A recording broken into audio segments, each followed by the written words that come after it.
Et bonsoir tout le monde, très heureux de vous accueillir pour cette nouvelle émission de Push or Talk. J'espère que vous allez bien, que vous avez passé de bonnes vacances. Ça va bientôt être l'heure de la rentrée pour pas mal de monde. Et puis aujourd'hui, comme je vous l'ai dit dans ma story du jour, on va surtout parler du B13. On a une actualité qui a été assez chargée avec eux. Il y a eu des annonces qui ont été faites et puis j'ai eu le plaisir d'accueillir l'un des membres de la nouvelle équipe qui est venu ici parler un petit peu des projets à venir avec ce club. Donc ça va prendre une bonne part de l'émission. Comme vous pouvez le voir, j'ai un petit sommaire quand même avec deux, trois autres rubriques qu'on va aborder.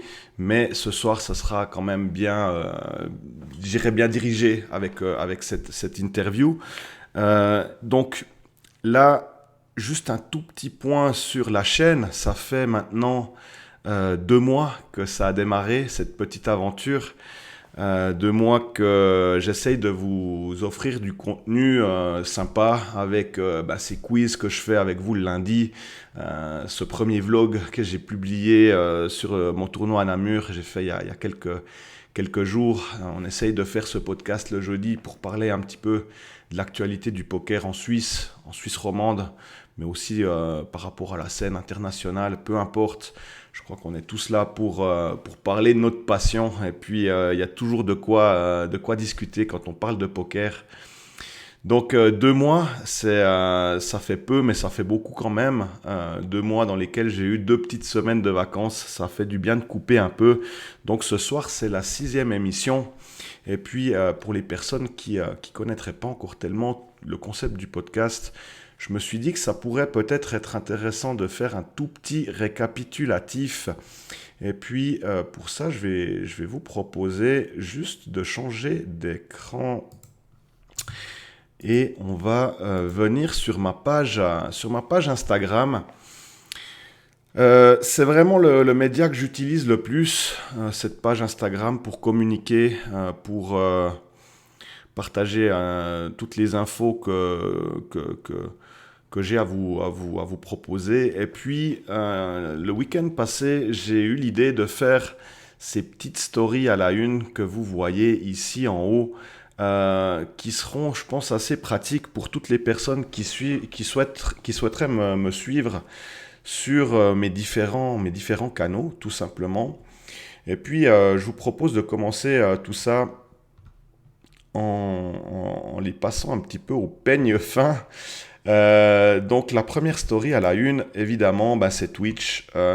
C'est le support avec lequel je stream quand je suis en direct online sur PokerStar, quand on fait nos tournois aussi du jeudi soir. Évidemment, c'est le média que j'utilise pour partager mon contenu en live, en direct, comme ce soir d'ailleurs. Et puis, c'est également l'endroit, si on clique juste donc vous avez chaque fois des liens sur lesquels vous pouvez cliquer. Je pense que le plus simple, ça sera peut-être même que je vous le mette carrément en plein écran comme ça.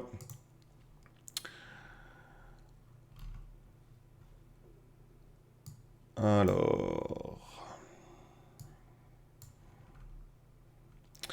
donc on est sur Twitch.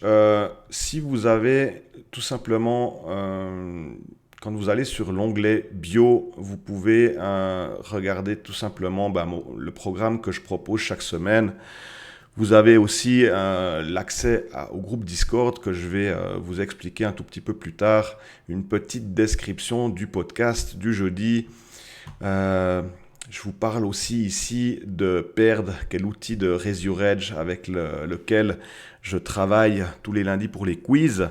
C'est quelque chose qui est, je pense, vraiment intéressant à faire, ces quiz, si vous voulez améliorer votre jeu. J'ai eu l'occasion d'avoir Benjamin Roll. J'ai pu avoir quelques échanges par message avec le fondateur de Resurrege, Benjamin Roll, qui m'a autorisé de faire ça. Donc c'était vraiment cool d'avoir cette opportunité de faire une fois par semaine avec vous. Je vous montrerai après. Les home games, bah ça c'est le côté un peu ludique. J'aimerais bien qu'on réussisse le jeudi soir à faire un petit tournoi gratuit parce que le poker ça reste un jeu. Il n'y a pas toujours besoin de gagner de l'argent, mais le fait de pouvoir jouer ensemble avec la communauté que j'espère réunir de joueurs suisses romandes particulièrement, de joueurs joueuses qui vivent tout près de chez moi en Suisse romande. Donc on verra si ça va prendre, mais tout est expliqué. Évidemment, il y a aussi un petit onglet sur la chaîne YouTube hein, qui, au départ, je voulais pas forcément faire une chaîne YouTube. Puis après, bon, m'a un peu convaincu que c'était important de le faire. Donc, quand vous allez sur ma chaîne, ben, évidemment, vous pouvez aussi avoir accès à toutes mes vidéos. Mais je voulais juste faire le point avec vous par rapport à ça. Et puis, si je reviens maintenant sur mes petites stories, comme je vous l'ai dit, les quiz qu'on fait chaque lundi, je pense que ça, c'est aussi quelque chose qui pourrait être chouette à faire. 50 questions Chip EV à 12h45, 50 questions NICM à 17h30. Je vais quand même essayer de vous en ouvrir un ici pour voir ce que ça donne. Je ne sais pas si j'ai accès au quiz quand je suis en direct. J'aimerais bien quand même pouvoir vous montrer deux, trois trucs. Mais à voir, j'arrive pas à ouvrir les vidéos. En tout cas, c'est pas si grave. J'ai ici l'onglet de Perd, de Raise Your Edge. Ça, c'est vraiment une masterclass. Si un jour vous voulez améliorer votre jeu, bon, évidemment, c'est payant. Ça a quand même un certain coût. Mais si un jour vous voulez passer un step et puis améliorer votre jeu, vous avez vraiment toutes les catégories du poker à travailler, à explorer, j'ai envie de dire. Et puis, moi, c'est un outil que j'adore. Donc, c'est clair que avec vous, je me consacre surtout sur ces quiz qu'on fait ensemble. Mais il y a toute une partie théorique qui est vraiment très très utile à développer et puis à travailler pour les personnes qui seraient intéressées. En tout cas, n'hésitez pas à venir me poser des questions sur le groupe Discord ou par message sur Instagram. C'est avec plaisir que je vous répondrai. Salut Juju, bienvenue, bienvenue. Donc, j'en étais à mes petites stories là sur Instagram qui résument un petit peu la chaîne. Je suis aussi sur TikTok, mais là, je dois vous avouer que c'est pas le média sur lequel je suis le plus souvent. Euh, Par contre, si c'est quelque chose que vous utilisez, vous aurez en tout cas mes vlogs, mes petites aventures que je mets quand même sur TikTok, mais c'est vrai que c'est pas forcément là où je suis le plus. On a également le jeudi soir ce petit tournoi gratuit sur PokerStar qui débute à 21h. Donc là, je vais aussi vous rappeler comment faire. Quand vous êtes ici sur PokerStar, il suffit d'aller sur l'onglet Play Money. Vous pouvez d'ailleurs obtenir des jetons gratuits si vous voulez jouer en Play Money. Il suffit de cliquer sur cet onglet et puis vous recevez 15 000 jetons. Ça, c'est valable pendant 4 heures. Donc, vous pouvez sans autre charger toute la semaine votre compte avec des jetons virtuels. Et puis, une fois que vous êtes dans le home game ici, il suffit de rejoindre un club, d'entrer le club ID et puis l'invitation, le code d'invitation. Tout ça, c'est expliqué ici. Donc, il suffit de mettre ce code, pardon, et puis de rentrer ce code d'activation Pacha Poker. Une fois que vous avez rentré tout ça, vous allez atterrir dans mon lobby. Vous pourrez ensuite venir jouer par exemple au tournoi de ce soir. Pour le moment, il faut qu'on soit au moins deux. Alors, je ne sais pas s'il aura lieu. On verra. C'est vraiment le début. On est 5 joueurs maintenant à être dans ce home game. Ça me ferait plaisir si d'autres personnes nous rejoignent. Donc, vous avez la méthodologie par rapport à ça, à comment faire. C'est pas très, très compliqué. Et puis, il suffit de cliquer sur le tournoi de ce soir et puis de vous inscrire. Et puis, on verra à 21h si on est quelques-uns à jouer ensemble, ça me ferait vraiment plaisir. Pendant que je suis sur PokerStar, je vais aussi placer ma petite publicité pour nos amis des Swiss Poker Series. Quand vous allez sur l'onglet Event ici, vous cliquez sur Live et puis vous arriverez sur le SPS Basel. Il suffit de cliquer 2 fois sur cet onglet-là et puis d'aller par exemple sur tous les satellites et vous verrez que tous les jours, vous avez la possibilité à partir de 5,50$ de faire un step pour vous qualifier au tournoi de 55$ qui vous permet, lui, d'accéder carrément au main event. Je crois que le prix d'entrée, ça doit être 500 ou 550, je ne sais plus, francs suisses. Mais regardez, soyez attentifs parce que typiquement, chaque dimanche, vous pouvez avoir 2 sièges garantis. C'est quand même beaucoup pour ce prochain tournoi qui aura lieu à Bâle, le prochain SPS. Je pense que tout est expliqué ici. Voilà, du 31 août au 7 septembre, 500 francs suisses le buy-in. Donc, si vous êtes assez à l'aise avec le fait de jouer sur PokerStar, vraiment, allez-y. Moi, j'avais essayé de me qualifier pour Montreux. C'était passé un tout petit cheveu. J'avais fait 2 bulles, je crois, pour le tournoi à 500 francs. Donc ça, c'était effectivement pour la partie un petit peu PokerStar. Je peux que vous recommander d'essayer de vous qualifier. Nous, on se retrouvera à 21h aujourd'hui pour essayer de faire ce petit tournoi. Et puis, si je reviens sur mes stories, je vais essayer par la suite parce que j'ai eu l'occasion de jouer quelques tournois PokerStar cette année. Campion, Irish Open, j'ai fait Malaga aussi. J'ai rencontré un peu du monde chez PokerStar et puis j'ai quelques goodies à vous offrir si on arrive à être quelques-uns pour faire, pourquoi pas, d'ici septembre, octobre, un petit championnat, ça pourrait être cool. Simplement, vous ne pouvez pas jouer sur vos téléphones portables, il faut vraiment être à la maison sur le PC pour jouer. Sauf erreur, mais je crois que je suis presque sûr de ça. Donc ça, c'est pour la partie un petit peu ludique, un petit peu sympa que j'ai envie de faire avec vous.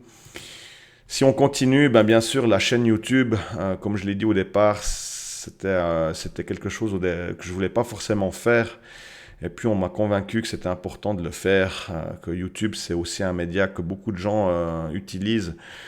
Donc là-dessus, ben, j'aurai mes vlogs, j'aurai tous les push or talk, tous les podcasts qu'on va faire ensemble. Je vais les mettre ensuite sur YouTube. J'ai quelques end reviews aussi que je vais mettre sur cette chaîne. Il y aura certainement encore d'autres choses qui vont arriver. Voilà, je sais que j'ai un peu de peine à me faire ma propre pub, mais si vous avez un compte sur YouTube, n'hésitez pas à venir vous abonner, je vous demande rien de plus. Je n'ai pas besoin de mettre des likes à toutes mes vidéos, ça c'est pas ce qu'il y a de plus important, mais suivre la chaîne, ça peut vraiment m'aider par la suite. C'est la même chose d'ailleurs pour Twitch. Typiquement, si j'arrive à avoir 50 abonnés, mes vidéos elles vont rester un tout petit peu plus longtemps en ligne. Donc c'est des aspects sympas. Si vous pouvez faire ce geste, c'est vraiment cool. Et puis, si je reviens ensuite à mes petites stories, ben bien sûr, le groupe Discord, ça aussi, c'est quelque chose qui me tient à cœur.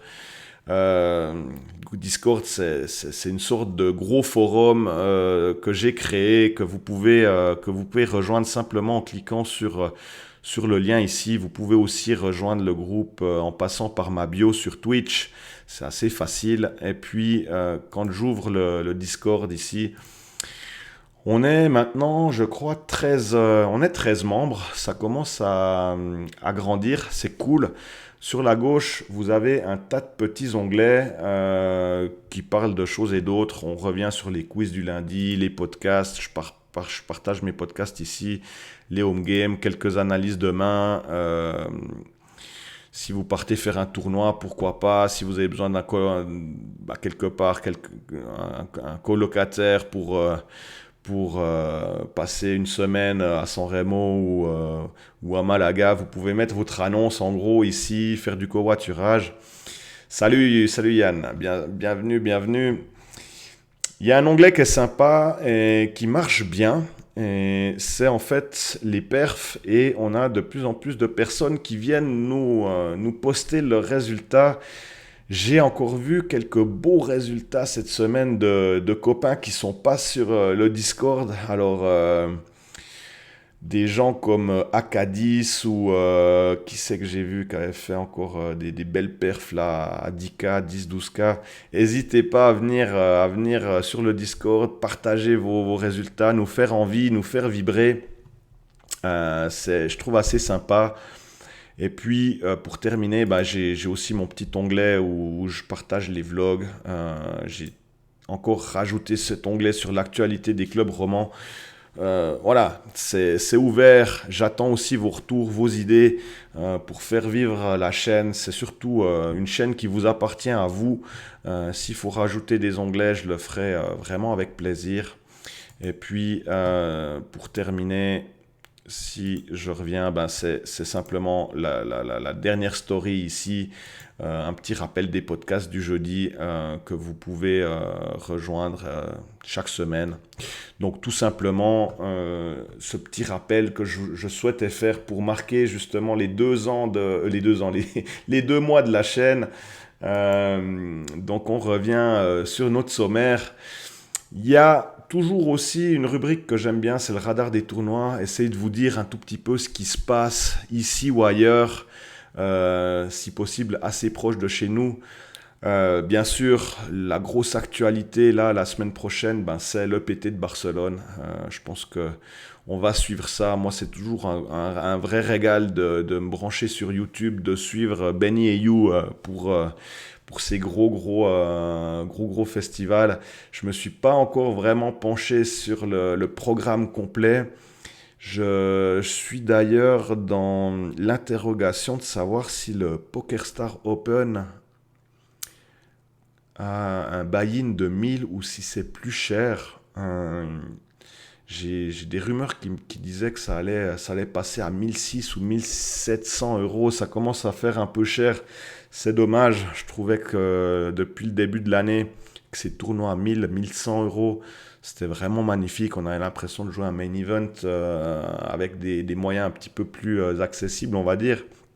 Donc, on va peut-être regarder ça un peu plus dans le détail la semaine prochaine. Mais je vais quand même vous montrer 2, 3 trucs. Je vais revenir en plein écran. Et puis, ben, typiquement, on parle de PokerStar. On a eu cette semaine les annonces des prochains tournois pour début 2026. Bonne nouvelle, Campion revient. Notez bien la date du 23 janvier au 1er février. Campione, c'est en Suisse, hein, on va pas se mentir, c'est à côté de Lugano. Alors oui, c'est une petite enclave italienne. Cette année, ben, j'ai mis les pieds pour la première fois. C'était très très bien. Ils ont eu un peu de la peine au niveau de l'organisation, mais on leur pardonne parce que c'était une première. Ils ont été complètement dépassés par l'affluence. Il y a eu beaucoup de monde qui a débarqué à Campione. Je me réjouis de voir le programme en détail, mais en tout cas, notez ça dans votre agenda. J'espère qu'on ait encore un main event à 1000, 1100 euros, ça serait vraiment cool. Il y a eu des Mystery Bounty à 400 euros, on a eu un mini main event à 500 euros, donc il y a de quoi faire à peu près pour toutes les bourses. J'espère qu'ils reproduisent absolument le même programme qu'on a eu cette année. Sinon, EPT Paris, donc là ça risque de coûter un peu plus cher, mais si vous aimez Paris, je pense que vous aurez aussi la possibilité de vous faire plaisir à partir du 18 février jusqu'au 1er mars. L'Irish Open, gros coup de cœur, ça sera pour moi ma 4e année de suite à l'Irish Open du 26 mars au 6 avril. Je pense pas que je vais y aller depuis le 26 mars, mais en tout cas c'est à Pâques, c'est chaque année. Et franchement, c'est un régal d'aller là-bas. C'est vraiment si vous deviez vous faire plaisir une fois par année pour un tournoi un petit peu plus gros, je peux que vous encourager de faire l'Irish Open. Franchement, c'est une ambiance de dingue avec des tournois à partir de 200 € avec un demi-million garantis, des karaokés le soir, de la Guinness dans tous les sens, une belle ville. Voilà, ce sera mon coup de cœur. De toute façon, je vais vous en reparler. Je sais que vous êtes quelques-uns à vouloir venir l'année prochaine avec moi. En tout cas, moi, cette date, elle est déjà bien en rouge dans l'agenda. Et puis, ben, juste après, pas de surprise, Monte Carlo, du 30 avril au 10 mai. J'ai quelques amis qui sont allés cette année jouer le Poker Star Open, sauf erreur, ouais. Et puis, on a reçu de bons retours. C'était aussi, euh, je crois, une belle édition qu'ils ont eue. J'ai jamais joué là-bas.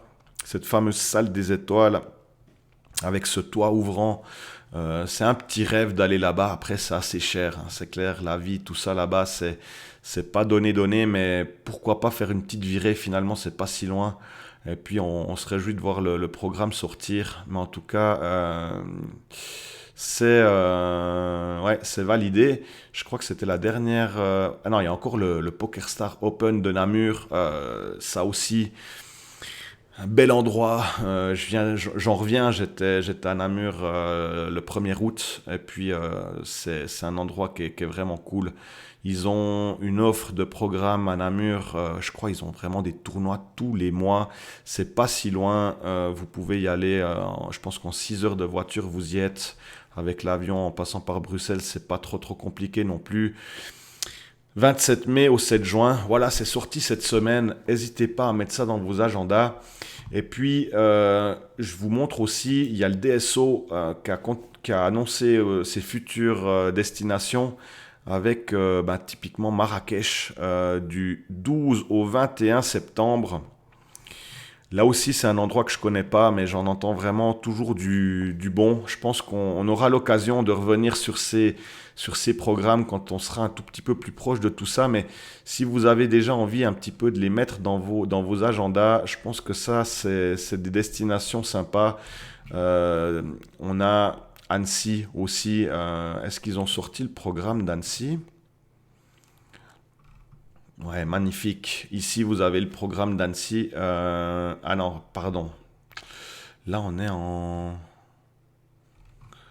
Ouais, c'est juste. Non, non, c'est juste, c'est moi qui me trompe. Donc, ils ont sorti le programme. N'hésitez pas. Je vous mettrai de toute façon tous les liens en description sur la chaîne YouTube. Celui-là, il y a de fortes chances que j'y sois. On avait fait l'année passée un beau petit deep run avec mon ami Jujinho. Donc petite dédicace, voilà, c'est sur la page d'Unibet DSO, allez jeter un œil. Et puis cette semaine, on a aussi les WSOP de San Remo qui sont sortis, qui auront lieu en novembre, fin novembre, début décembre, avec ces fameuses bagues. Ça, c'est aussi un beau coup de cœur. Je crois ils ont un beau programme. Vous pouvez aussi aller jeter un œil sur le site de Texa Poker. Je vous mettrai vraiment tous les liens en description. Je ne sais pas encore si je vais le jouer celui-là, mais il me fait de l'œil. Il me fait vraiment de l'œil, comme on dit. Donc ça, c'était pour la petite partie. Voilà, c'était pour la petite partie radar des tournois. Je crois pas qu'il y ait grand chose d'autre, disons, proche de chez nous. Je pense que l'actualité, elle sera vraiment occupée par l'EPT de Barcelone ces prochaines semaines. Si vous avez des choses qui vous intéressent, n'hésitez pas à venir en parler sur le groupe Discord. Et puis, encore une toute petite rubrique que je voulais discuter avec vous, le récap des clubs. Je ne sais pas encore vraiment comment je vais utiliser tout ça. J'avais fait mon petit jingle là. Mon idée, ce serait d'essayer de chaque semaine faire un petit point d'actualité avec tous les clubs romans, de regarder avec eux s'ils ont des tournois spéciaux qui arrivent. J'aimerais pourquoi pas faire aller les visiter, leur rendre visite, faire des petits vlogs, découvrir un peu ces endroits. En tout cas, commencer par la Suisse romande, je ne les connais pas encore tous. Je les ai contactés par Instagram pour savoir s'ils étaient intéressés à collaborer, à m'envoyer simplement les photos de leur gros prize pool hebdomadaire, et puis que je pourrais peut-être parler un petit peu des clubs.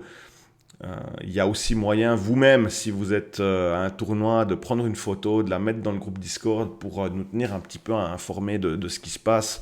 Et puis faire un petit point, je pense que ça peut être quelque chose qui serait intéressant pour la communauté des joueurs suisses romands en tout cas. Donc ça, c'était pour le récap des clubs. Je vais essayer d'y penser. Ça risque d'arriver d'ici quelques semaines. Je verrai encore sous quelle forme. Mais de faire un petit récapitulatif des résultats, des gros tournois à venir, etc., des événements, je pense que ça peut être utile et puis intéressant. Donc, on arrive finalement à notre fameux point 4, à cette rencontre que j'ai eu le plaisir de vivre cette semaine avec Yann Vermeaux, qui est venu me faire la gentillesse de me rejoindre ici pour discuter du B13, de ce qui se passait au B13 depuis le mois de juin. Donc, je vais vous passer cette vidéo, elle dure une quarantaine de minutes, et puis je vous retrouve tout à l'heure. Alors, il faut que je la lance. Vous allez me dire si tout est OK pour vous au niveau du son. Et puis, voilà, je vous laisse avec cette vidéo. Et puis, je vous retrouve tout à l'heure. Bonne interview. Et bonsoir tout le monde, très heureux de vous retrouver ce soir pour une émission un peu spéciale. On va parler du B13 aujourd'hui et comme vous pouvez le voir, je ne suis pas tout seul. J'ai le plaisir de recevoir Yann Vermeaux qui vient nous parler, nous faire la gentillesse d'être avec nous ce soir pour faire un petit peu le point. Il s'est passé pas mal de choses ces derniers temps avec le B13 et puis je pense que c'est bien qu'on fasse un petit retour sur les événements qui se sont déroulés et déjà par rapport à ça, justement faire un petit historique avec notre ami Biagio de Frino qui a annoncé son départ au mois de juin. Je crois que pour nous tous, ça a été un peu un choc. On ne s'attendait pas tellement à ce que Biagio nous fasse part de ce départ. Et puis, personnellement, moi, c'est un ami, Biagio, donc on a fait pas mal de choses ensemble, des festivals, on a aussi l'occasion de se voir en dehors du poker. Et puis, j'avais besoin de faire le point avec lui. Et on a eu on s'est fait un resto ensemble, il m'a expliqué ce qui se passait pour lui. Et sans vouloir vraiment rentrer dans les détails, il a eu une opportunité de partir vivre en Italie pour une nouvelle aventure et je pense qu'il va avoir beaucoup de plaisir à ce niveau-là. Et puis ça m'a aussi un peu rassuré par le fait que peut-être on aura aussi l'occasion de plus se revoir dans le milieu du poker parce que tenir un club ça demande beaucoup d'efforts, ça demande beaucoup de présence. Et puis là, cette opportunité qu'il a eue avec sa famille de partir vivre en Italie, je crois que c'est quelque chose qu'il ne pouvait pas se refuser. Et puis en tout cas, il est vraiment resté aussi en bon terme avec tout le monde ici. Et on se réjouit de le revoir. J'espère pourquoi pas l'avoir un jour dans l'émission pour qu'il nous raconte un petit peu ce qui se passe pour lui. Et puis, donc, au niveau, après cette annonce de départ, ça a aussi engendré le fait que toute l'équipe au niveau poker a également arrêté les floors qui étaient en place. C'est arrivé dans une période au mois de juin, juillet, qui était peut-être une période un peu plus calme. Donc, heureusement pour le B13, ce n'était pas non plus forcément la période de l'année la plus chargée et il a fallu trouver des solutions. Et puis on aura justement maintenant l'occasion d'en discuter avec Yann. Donc peut-être avant de te demander Yann comment ça s'est passé, cette première approche avec le B13, peut-être de nous parler un peu de toi et puis de ton lien avec le poker ici en Suisse et depuis quand tu joues au poker depuis, enfin, nous expliquer un petit peu ton parcours. Eh bien, Patrice, d'abord, merci beaucoup pour l'invitation. Ça me touche de pouvoir le faire, de pouvoir expliquer. Tout d'abord, ce que je veux dire en préambule, c'est souligner ce que tu as dit. Pour moi, l'arrêt de Biagio a été aussi un choc. J'ai éprouvé le besoin d'en parler avec lui. On a pris le temps à l'époque, on a parlé ensemble. Et ce que moi j'ai manqué, c'est en fait le moment entre lequel il a arrêté et le moment où le staff a également quitté le bateau. Et j'ai été approché par les tenanciers du B13 actuel pour savoir si j'acceptais de les aider à remettre quelque chose en place. Et j'ai été honoré de cette proposition. Pour moi, elle s'inscrit dans pas le souvenir parce qu'il n'est pas décédé. On se verra encore beaucoup Biagio, je l'espère, autour des tables. Mais Biagio sait qu'il est quelqu'un qui est dans mon cœur et j'avais vraiment envie d'apporter une philosophie avec l'équipe. Et j'ai accepté sous certaines conditions. Je tenais à ce qu'on ait des structures qui soient très respectueuses pour les joueurs, où on permette de poser notre technique, nos réflexions. Donc forcément des structures un petit peu moins rapides qu'avant. J'avais aussi une philosophie du rake qui est d'abord pour les joueurs, à savoir un rake à maximum 25%. Je pense que c'est les rakes que je connaissais à l'époque où j'étais directeur de tournoi, où je tenais des rooms. Et en fait, même si c'est symbolique et que ça semble peut-être anecdotique pour un joueur, un rake qui serait à maximum 25%, c'est plusieurs centaines de francs d'économie par année qui rapportaient à parfois des joueurs qui n'ont pas forcément des salaires de médecins ou d'avocats sont intéressantes. Donc on rallonge la durée des rounds, on met des structures flat, lentes, et puis on imprime un rake maximum qui a une seule exception dans le nouveau programme, mais on en parlera plus tard. Je tiens surtout à dire que je ne suis pas tout seul, on est une belle équipe qui repense ce club, qui imprime une nouvelle philosophie. On a des croupiers, on a des croupiers qui ont envie de s'investir, de devenir floor. On va passer par un cap formation. On va également former de futurs croupiers et floor issus du milieu étudiant. C'est un gros projet, c'est un beau projet. Il s'agit d'agrandir le cercle des personnes qui entourent et qui aident ce club.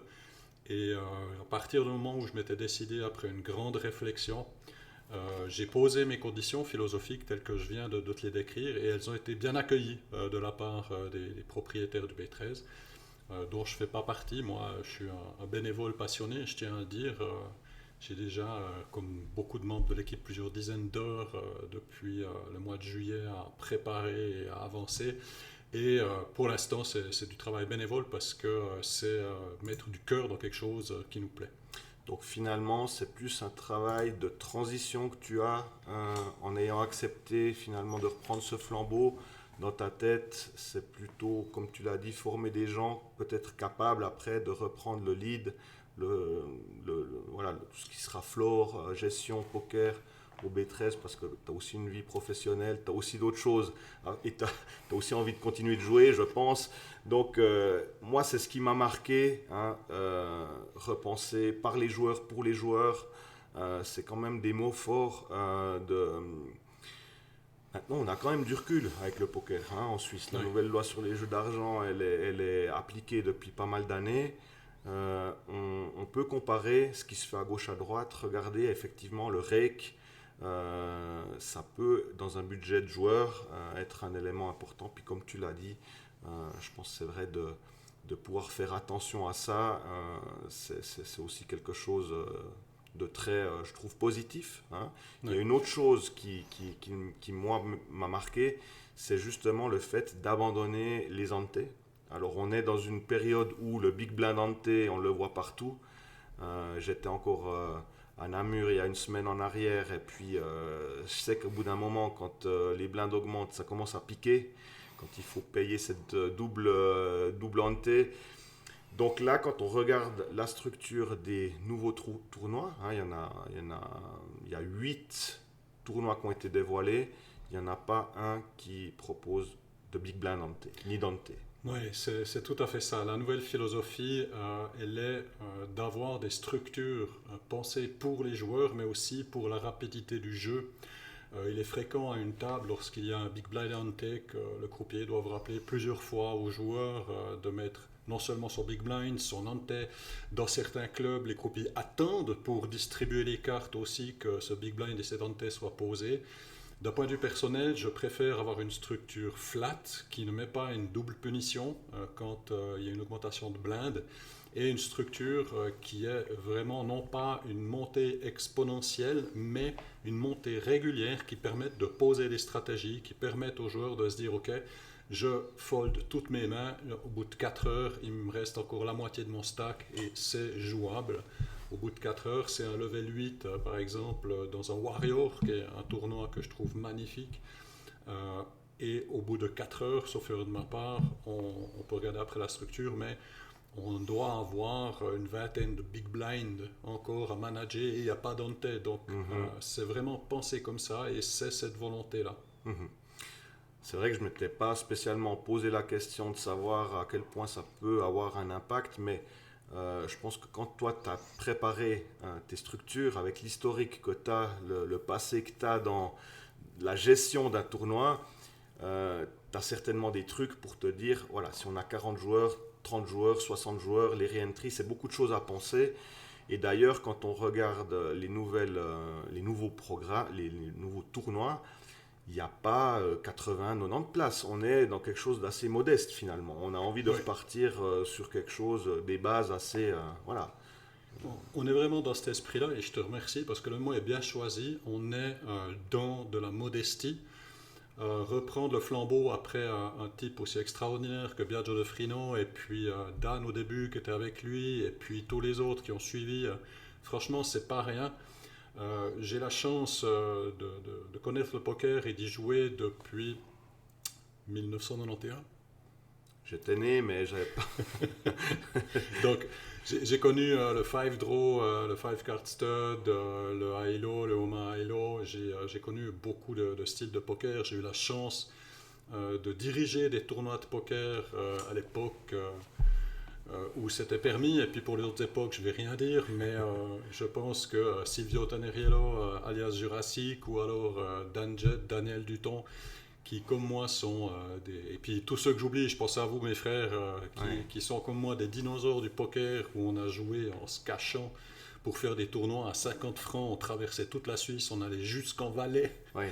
Donc au Donc, niveau finalement, des tu as frais, aussi bien travaillé en termes politiques là, pour que finalement ça puisse exister ces endroits, ces clubs de poker. Alors, je n'étais pas tout seul. La première initiative politique et vraiment, on peut dire, de lobbying a été à l'époque à la création de l'ASTA en 2005. En 2005, avec une équipe de Moutier, Crémine et environ, on a créé un comité suisse, l'Association suisse de Texas Hold'em Amateur. On a donné pendant 2 ans, jusqu'en décembre 2007, toutes nos vacances, tous nos week-ends. On a mis de notre poche. On a fait des déplacements à Berne pour aller rencontrer la Commission fédérale des maisons de jeu. On a payé des frais d'avocat. Et on a finalement la Commission fédérale des maisons de jeu qui a plié en décembre 2007, autorisant les premiers tournois. Je me souviens que la première licence de mémoire, c'était Free Poker. Je vous salue mes frères ce soir. Et j'étais hyper heureux. Et j'ai vu qu'il y a un peu moins d'activité chez eux. Ça me fait un petit peu triste parce que c'est des gens que j'aime beaucoup. C'est vrai que c'est un super endroit. Ouais. Et l'idée, c'est, pour revenir à ça, comme j'ai eu la chance de diriger des clubs, comme j'ai eu la chance de créer des structures, comme j'ai eu la chance que le monde politique également s'approche des associations dont j'ai fait partie pour comprendre et dans la dernière mise en place de loi, j'ai eu la chance de côtoyer des conseils d'État, la commission intercommunale sur les paris et loteries par personne interposée, mais aussi en séance pour pouvoir expliquer ce qu'est le poker, quel est le but, quel est l'intérêt, comment pouvoir contrôler les aspects également de ludopathie, tout l'aspect d'addiction au jeu. Et j'ai une grande chance parce que quand on m'a sollicité, j'ai clairement expliqué que je voulais aussi un club structuré vis-à-vis de cet aspect-là, l'addiction et la ludopathie. Je souhaitais qu'on ait un rôle plus actif vis-à-vis de cet aspect-là. Et dans la formation qui est en place pour toute l'équipe au B13, il y a également un aspect sur le social du jeu, sur la ludopathie, sur la loi. Il faut que toute personne qui travaille dans ce club connaisse la loi et puisse interpréter également la loi si nécessaire. Et enfin, comme tout le personnel est déclaré, il s'agit de construire des structures qui ne mettent pas en faillite l'exploitant.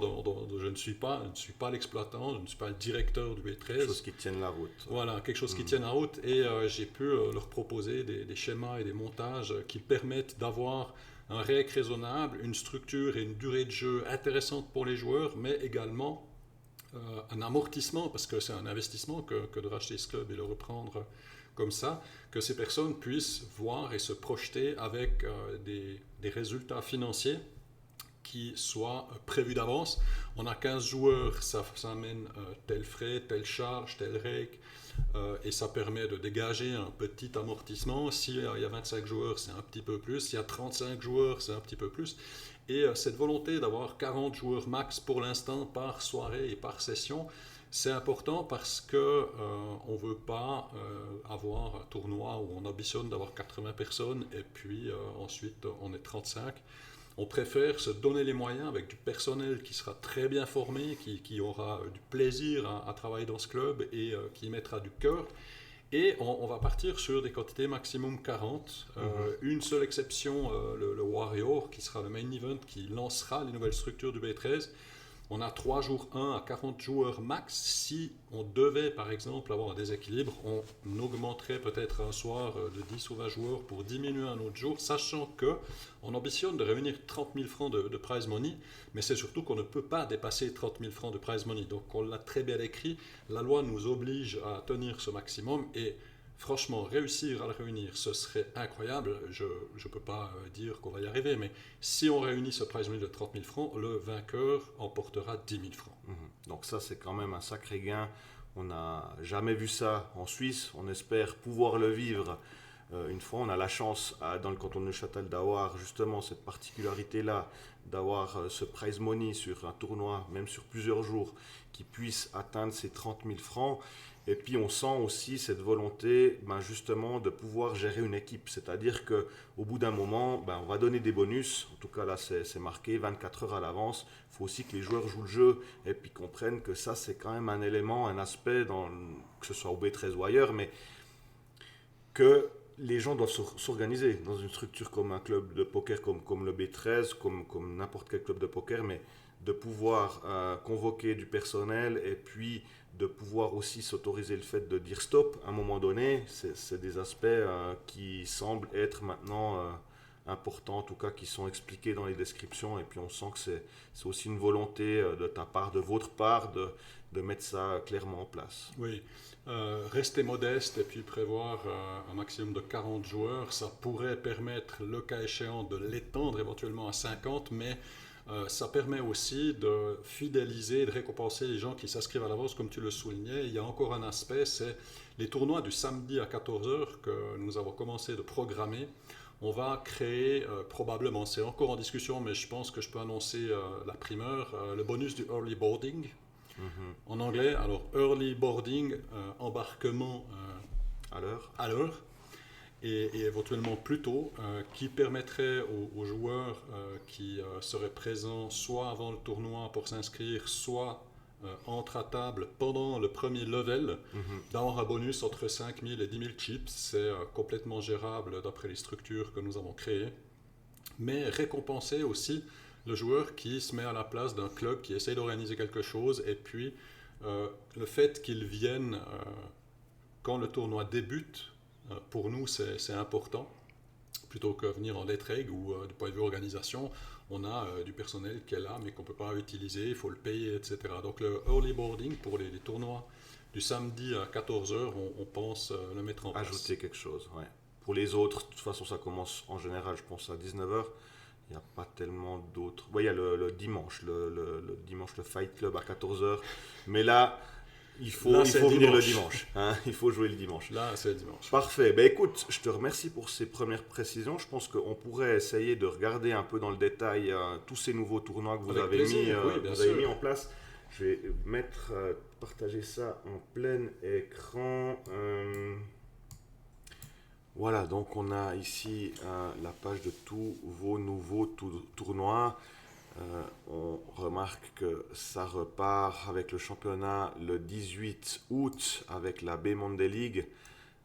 C'est un tournoi qui est bien connu des joueurs, qui marche toujours très bien chaque lundi avec cette particularité de prendre 10 francs sur le buy-in pour créer cette fameuse cagnotte. Comme tu l'as dit avant, le rake qui s'est ajusté, c'est plus 30 mais c'est 25. On garde les 40 000 jetons de départ. Toujours cette possibilité d'avoir 10 000 jetons en bonus, soit en s'inscrivant 24 heures à l'avance, soit en achetant 5 000 jetons pour 5 francs. Au niveau de la structure, ça reste dans l'ensemble assez similaire à ce qui se faisait lors de la première B Monday League qui a eu lieu ces 6 premiers mois. Je crois que l'idée là, c'était pas forcément de tout révolutionner. Donc la Monday League, je pense que ça c'est pas tellement une nouveauté. On va plutôt regarder les suivants. On a ce tournoi le jeudi, le Padawan. Il faut bien commencer le poker un jour. C'est un tournoi, alors raconte-nous un petit peu le Padawan. Alors le Padawan, en fait, c'est un tournoi qui avait été créé à l'époque par l'équipe créatrice. C'est un tournoi qui était à 50 francs, qui permettait à des joueurs qui soient étudiants ou avec peu de moyens de pratiquer du poker d'une manière abordable. Des gens qui pouvaient mettre 60 ou 80 francs, mais qui ne mettaient pas forcément 120, 130 ou 150 francs pour un tournoi. La structure, elle est flat, mais à 15 minutes. C'est le tournoi le plus rapide qu'on ait conservé parce qu'il avait déjà cette durée de 15 minutes auparavant. Et puis, il a un rake à 30%, parce que c'est un 50 plus 15, sachant que c'est difficile de faire un rake plus bas et puis de garantir les salaires des gens qui vont travailler pour que ce tournoi puisse avoir lieu. La réalité est que c'est l'exception. Moi, je voulais supprimer à la base ce tournoi parce que, comme tu le sais, je suis un adorateur des structures lentes. J'aime les tout petits rakes et puis je suis exigeant et ça peut parfois en agacer certains. Mais il se trouve que dans la communauté et dans l'équipe, certains ont dit non, mais c'est quelque chose qu'il faut laisser parce que ça permet un prix abordable. Un petit étudiant qui a envie de venir faire caver 4 fois un vieux de la vieille qui l'aura piégé parce qu'il aura un meilleur niveau technique. Alors c'est parfait, je ne le ferai pas très souvent, mais quand je le ferai, je serai ravi qu'un petit jeune soit tout heureux de passer de Padawan à Maître Jedi et puis qui m'oblige à recaver. Donc c'est l'exception. Ok, le vendredi, ce sera le Phoenix Rebuy. Donc ça, ce sera aussi un tournoi régulier. Toujours 20 minutes, comme le championnat.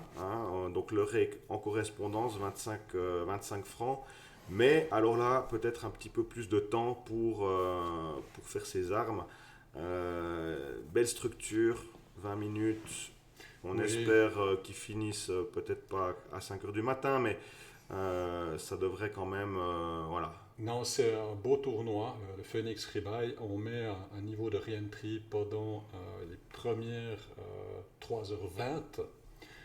Ça veut dire que si quelqu'un fait un re-entry au dernier niveau possible, le round 9, il recave 25 bébés et il n'y a pas d'ante.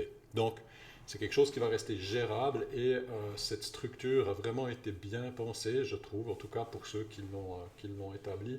Parce qu'après 4 heures de jeu, on a quand même 12 bébés et demi encore. On est encore vivant. On est encore vivant. Si on se contente de maintenir son stack de départ sans réussir à l'augmenter, avec 50 000 jetons, après 4 heures de jeu, il reste 12 bébés. Et il n'y a pas d'ante. Ça veut dire que 12 bébés, si on parle en termes de M, parce que j'aime bien également parler en termes de M, on a 8 M, c'est-à-dire qu'on a encore 8 orbites en gros pour réfléchir et trouver un moment où on peut double up. Et ça, dans l'esprit d'un joueur, par rapport à des tournois qui ont des antés et qui, après 4 heures de jeu sur le stack de départ, proposent encore 12 big blind ou 8 M, eh ben, je vais vous laisser chercher. Je ne pense pas qu'il y en a beaucoup et je l'aime beaucoup parce qu'il permet de re-entry dans une structure qui est assez flat. Voilà, en tout cas, la légende renaît encore et encore. Il y a certaines descriptions qui étaient assez rigolotes. Moi, je vous encourage à aller les lire. Donc là, on va peut-être regarder quand même le tournoi du dimanche parce que c'est les tournois réguliers. Puis après, on passera peut-être aux tournois spéciaux.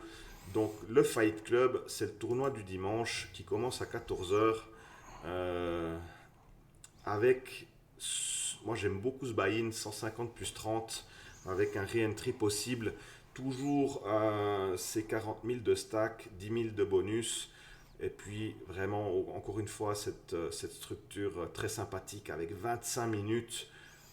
C'est déjà du lourd, hein, 25 Oui. minutes un dimanche, c'est clair. On peut espérer se faire plaisir là. Oui, alors on se fait plaisir. Le Fight Club a été pensé clairement dans le tournoi du dimanche pour les gros joueurs. Parce qu'à Buy-in à 150, où il peut y avoir un re-entry, c'est quand même la possibilité de prévoir de gros prize money, puisque à 40 joueurs, on va facilement parler, je vais vite faire le calcul de tête, de 10 000 francs en gros avec les re-entry. En moyenne 10 000 francs de prize money pour 40 joueurs aujourd'hui. Ce qui est assez élevé. Et puis, si on reprend la même métaphore qu'avant, après 4 heures de tournoi, on sera dans les blinds mine 2000, ça veut dire 25 BB. Et c'est aussi le dernier niveau où on permet les re-entries. Ce palier de 25 BB pour le re-entry me tient beaucoup à cœur parce que je trouve que dans trop de structures, on permet des re-entries pour 10 ou 12 BB. Et pour moi, ça ne laisse pas la place à la gestion, surtout si derrière encore il y a des entités et que ça augmente. Donc, je vais jusqu'au bout de la philosophie et l'équipe a trouvé ça bien. Et de nouveau, on parle d'un tournoi qui va, à mon avis, se terminer après 10 heures, 10h45 de tournoi à 40 joueurs.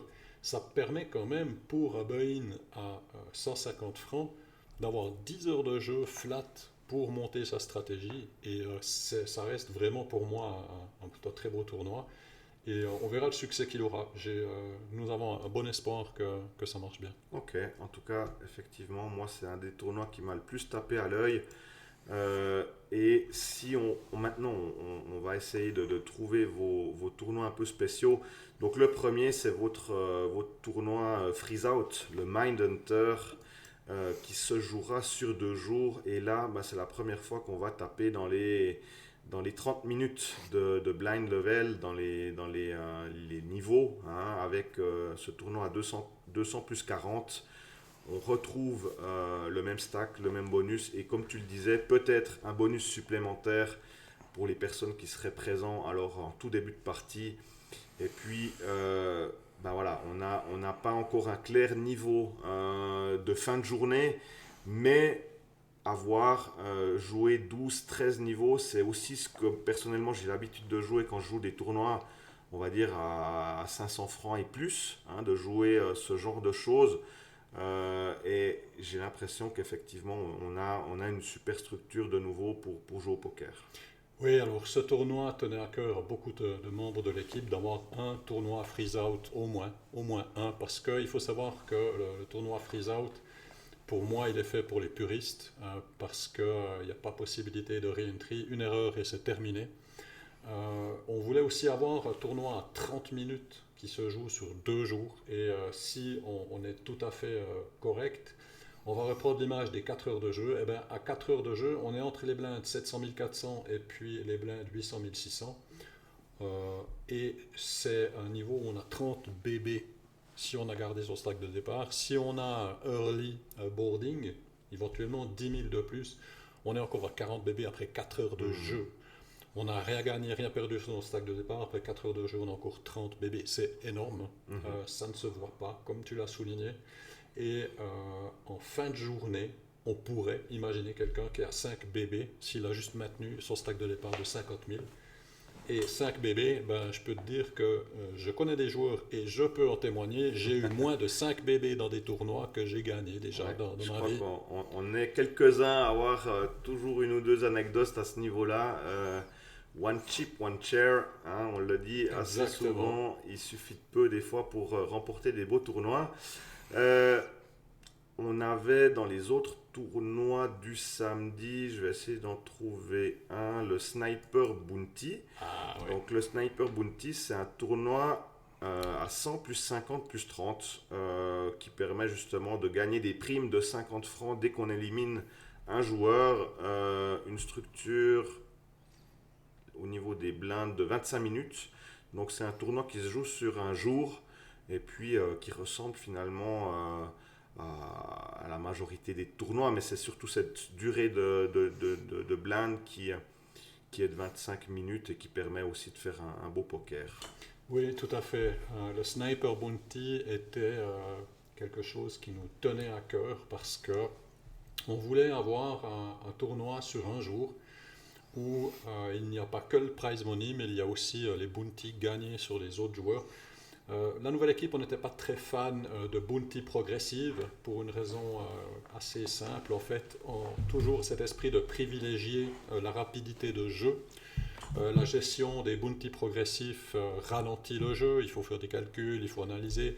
Les croupiers doivent avoir tout le temps l'œil sur les stacks de bounty et c'est quelque chose qui crée de la tension et de la surcharge mentale pour le travail des croupiers. Donc, pas de bounty progressif, mais un sniper bounty où quand un joueur aura éliminé 3 autres joueurs, son tournoi sera déjà quasi remboursé hormis le rake et puis avoir un très beau prize money derrière aussi. C'est quelque chose qu'on avait envie, mais sur un jour, avec des niveaux de level et des niveaux de rake en dessous de 25% à nouveau, puisque si on rapporte 30 à 150 francs de prize money, on a du 20% de rake. Et ça, c'est important. Le dernier, je crois que c'est le Mystery Bounty. Je vais essayer de trouver tout ça. Un autre Mystery Bounty. Alors, est-ce qu'il y a un bug ici? Non, ici. Un Mystery Bounty. Donc, tournoi sur un jour. Le format Mystery Bounty, on le connaît bien. Aussi également avec cette fameuse possibilité de tirer des enveloppes avec des primes intéressantes. Là aussi, on part sur un jour, 25 minutes de blind. Je pense que c'est peut-être la meilleure option. Parce que c'est vrai que de revenir le lendemain sans avoir d'être forcément ITM, et puis de ne pas avoir forcément non plus d'assurance d'avoir des enveloppes dans la poche. Alors, je te laisse en dire quelques mots de ce Mystery Bounty. Alors effectivement, je te donne raison, les tournois sur un jour sont des choses qui sont appréciées. On a fait un mix entre les tournois sur un jour et les tournois sur 2 jours. Avec la majorité quand même des tournois sur un jour. Ce Mystery Bounty a eu beaucoup de succès par le passé au B13. Il se déroulait parfois sur 2 jours, mais cette fois c'est sur un jour. Et la structure, toujours cette structure de 25 minutes très flat. Et c'est un freeze out également, puisqu'on a 100 plus 100 plus 30. Et on le souligne, là, on n'est pas un règle de 25 ou de 20%, on est à un règle de 15%. On est vraiment je pense que c'est peut-être le tournoi qui est le plus taillé pour le joueur, parce que c'est un règle très bas qui ne privilégie peut-être pas les recettes du club, mais qui est probablement celui qui sera peut-être le moins rentable. Alors il sera un peu rentable, parce qu'il faut quand même pouvoir payer les croupiers et puis les floors et puis la location du lieu. Mais c'est un tournoi où une fois que la moitié des joueurs sont éliminés, chaque élimination permet de tirer une enveloppe mystère dans laquelle il y aura des montants. Alors en fonction du prize money, imaginons qu'on ait le plein de 40 joueurs, il y aura donc 2000 francs de Mystery Bounty. Si on a 4000 francs de Mystery Bounty, pardon. Je te laisse faire les calculs parce que tu es meilleur que moi. Non, c'était pas 2000, c'est bien 4000. Donc si on a 4000 de Bounty, on aura forcément des belles enveloppes à 600 ou 800 francs lors de l'élimination des joueurs. Et puis il y aura aussi des petites enveloppes, mais c'est un tournoi qui généralement a pas mal de succès. Il nous fallait choisir entre 100 plus 50 avec un re-entry ou un 100 plus 100 avec plus dans le bounty. On a fait le choix du 100 plus 100 et comme pour tous les autres tournois, naturellement on va les lancer, on va voir quel succès ça a, mais surtout on va être ouvert aux remarques, aux critiques, aux critiques constructives surtout, Bien sûr. de la part des joueurs et le retour. Donc pour l'instant, on se lance dans cette philosophie, on verra ce que ça donne. Super. Alors, je crois qu'il nous reste finalement plus que le tournoi Warrior, celui qui a été annoncé avant les autres, hein, si on veut bien, ce tournoi sur 3 jours, avec ces 3 jours 1, ce jour 2 et ce jour 3. Alors, effectivement, je pense que c'est le tournoi sur lequel vous fondez le plus d'espoir. Là, on voit la structure. On va essayer un petit peu d'analyser tout ça avec peut-être cette particularité qu'on peut encore venir jouer le samedi et puis enchaîner jour 1C et jour 2 si on se qualifie. Oui, tout à fait. Donc ce tournoi sur 3 jours était parmi nos projets les plus ambitieux. Et on souhaitait à ce qu'il puisse être possible pour le maximum de personnes. Donc c'est un 200 plus 40, on est à 20% de rake. Et un re-entry possible à 100 plus 25. L'idée là derrière, c'est d'avoir des très longues durées de round. On a du 30 minutes très flat. Après 4 heures de jeu, on est à 700, 1400, 30 BB quasiment. C'est quelque chose qui est assez énorme. On met en late, reg, re-entry nos 5 heures de jeu parce qu'après 5 heures de jeu, on est en 1000-2000. 5 heures de jeu, 1000-2000, ça se voit pas souvent. 25 BB, donc un joueur qui vient pour entrer en late reg, il a 25 BB après que les autres aient joué 5 heures. Il y a des joueurs qui aiment faire du late reg à 40, 50 BB. Personnellement, je suis plutôt partisan de jouer toutes les mains et manquer 2 heures, pour moi, c'est peut-être manquer des setups à mon avantage. C'est possible. Alors là, je crois que il y aura tout le monde ne sera pas forcément d'accord avec ça, mais c'est vrai, ça se tient effectivement. En tout cas, c'est vraiment une belle structure avec cette possibilité de jouer. Finalement, on joue quoi par jour 10, 11 niveaux. Ça permet de conserver aussi un petit peu d'énergie pour la suite. Les gens qui viennent jouer le jeudi, le vendredi, ils finissent pas non plus trop tard, donc ça c'est aussi quelque chose de sympa. Et puis dimanche, tape finale, enfin jour final avec en side le Fight Club, donc ça pourra donner certainement des dimanches assez sympas à vivre au B13. Je ne sais pas si tu as encore d'autres choses à dire par rapport à ces tournois ou si de ton côté c'est bon. Juste peut-être pour ce tournoi Warrior, savoir que d'un point de vue personnel, il faut bien que j'ai un avis personnel ce soir. J'ai parlé beaucoup de philosophie de groupe, de travail d'équipe, que nous sommes des passionnés, des joueurs et des gens qui ont envie que le B13 perdure, qu'on puisse célébrer Biagio de Frino même pendant 25 ans. Voir pourquoi pas dans le futur régulièrement l'inviter parce que le voir, c'est quelque chose qui fera chaud au cœur de tous les joueurs. Ça, je le pense sincèrement. Et moi, le premier, toi aussi certainement. Et donc, ce Warrior représente un petit peu tout cet esprit. Si je devais terminer, vu que tu me laisses la possibilité de conclusion, c'est d'abord merci aux personnes qui ont pensé à moi et aux autres bénévoles, des gens passionnés. Rappeler que moi j'ai un rôle d'outier et de consultant, comme tu le disais, mon ambition et les conditions que j'ai mises sont de ne pas durer dans le temps. J'ai quand même bien précisé que je m'engageais à passer énormément de temps pour soutenir ce club et l'aider dans un maximum de 6 à 8 mois. J'ai l'espoir, peut-être naïf, qu'en 2 à 3 mois, on ait réussi à former suffisamment de personnes et être en confiance pour que je me retire de la supervision. Je ne suis pas employé de ce club, je suis un passionné qui est là pour les aider comme les autres. Et c'est vraiment une chance qu'on m'a donnée. Et puis, si je reçois une bouteille ou bien une entrée à un tournoi, enfin voilà, pour l'instant, ce n'est pas la question. Bon. Mais je remercie l'équipe qui travaille derrière parce qu'on est beaucoup à avoir passé beaucoup de temps là-dessus. Je terminerai avec un grand câlin ou un braccio et un bisou baci à Biagio de Frino, quelqu'un qui me manque, qui me manque beaucoup. Je te remercie toi parce que tu as eu la gentillesse de m'inviter. plaisir. Ça a été un grand plaisir que de passer cette interview avec toi. Ben écoute, je te remercie pour ces bons mots. Moi aussi, en tant que Neuchâtelois quelque part, j'espère qu'on puisse continuer encore longtemps de jouer au B13. En tout cas, avec ce que tu nous as présenté, je pense maintenant, la balle, elle est aussi dans le camp des joueurs. Bien sûr. Et puis si les joueurs montrent de l'intérêt et puis viennent jouer au B13 et puis vous font aussi ces retours positifs, je pense qu'on ira de l'avant.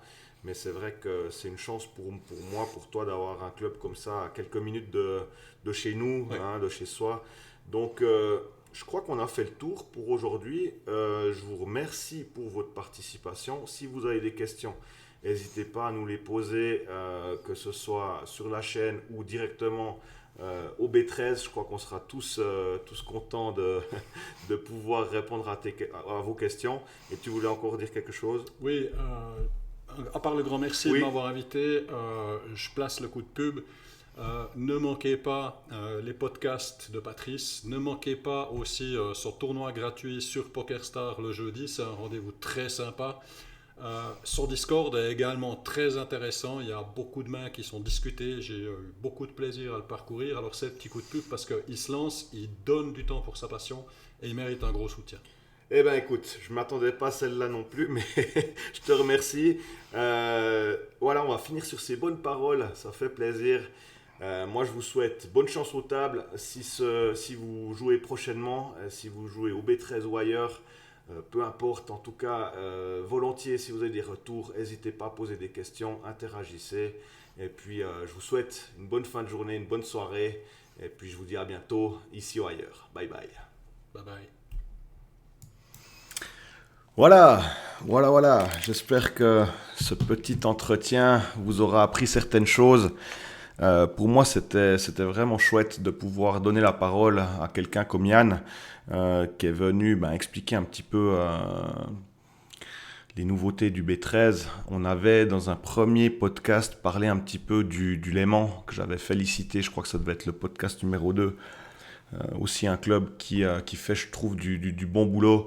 Et puis cet exercice-là de donner la parole finalement aux gens qui gèrent les clubs ou pourquoi pas un jour d'inviter des croupiers, des croupières, une masseuse, enfin peu importe d'avoir des gens en interview, c'est quelque chose qui va se reproduire. J'ai envie de donner la parole un peu aux acteurs du monde du poker roman ou suisse et puis d'aller visiter, d'aller leur dire bonjour et puis voilà, d'essayer de rendre ce jeu accessible, de le dédiaboliser. Je trouve qu'il y a encore beaucoup de gens qui ont une sale image du poker.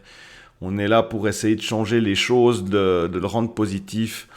Il y a un club, je trouve, qui fait des super vidéos, c'est le DC Poker à Genève. J'ai vu qu'ils avaient vraiment fait des chouettes vidéos au SPS. Donc allez aussi regarder ce qu'ils font. Il y a vraiment des trucs sympas. Donc voilà, je reste à votre écoute. Comme je l'ai dit en début d'émission, inscrivez-vous sur le Discord, interagissez avec le Discord, postez vos résultats, postez vos idées. Quelle heure il est ? 20h37. Si vous avez envie de venir jouer avec moi dans une vingtaine de minutes, vous pouvez vous inscrire sur le home game et puis vous inscrire sur le tournoi de 21h. On verra si on est assez pour le jouer. Si on n'est pas assez pour le jouer, j'avancerai un petit peu dans la chaîne, partager tout ça sur YouTube. Ça va me prendre encore un petit peu du boulot. En tout cas, c'était un plaisir de partager cette première interview avec vous. Comme je l'ai dit, je vous souhaite tout le meilleur pour cette fin de semaine. Si vous jouez, bonne chance aux tables. Et puis, je vous dis à bientôt et une bonne fin de soirée. Peut-être à tout à l'heure, j'espère. Bye bye.